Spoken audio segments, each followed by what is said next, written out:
Dari Kelang Selangor jauhnya kak. Okey, kenapa akak datang ke Perlis kak? Sebab kita ada urusan. Lagi satu, kita dah pernah makan kat sini dulu. Lepas tu kita bawa kawan. Kita bawa kawan ni. Kita repeat balik. So kita tanyalah feedback dia kan.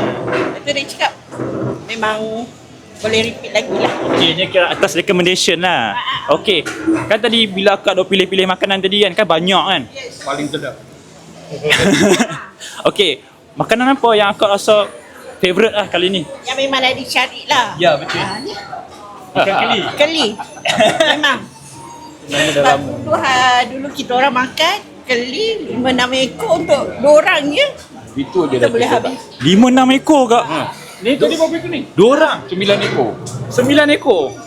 Terbaik. Sebab kita orang memang dah cari keli. Sedap. Okey, ni saya tanya pendapat jujur lah.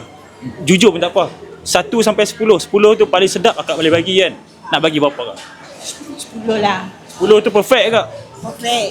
Memang sebab kita dah tak tahu nak makan apa. Banyak sangat dah. Memang Kita cuma makan step-step biasa semua. tapi yang penting keli tu banyak. So sure lah 10 lah. Alhamdulillah. Okey. So agak kakak kan, kalau kata ada kawan-kawan akak kat Kelang kan, dia nak tanya, saya nak pergi Perlis lah, nak makan kat mana? Agak-agak akan recommend tak?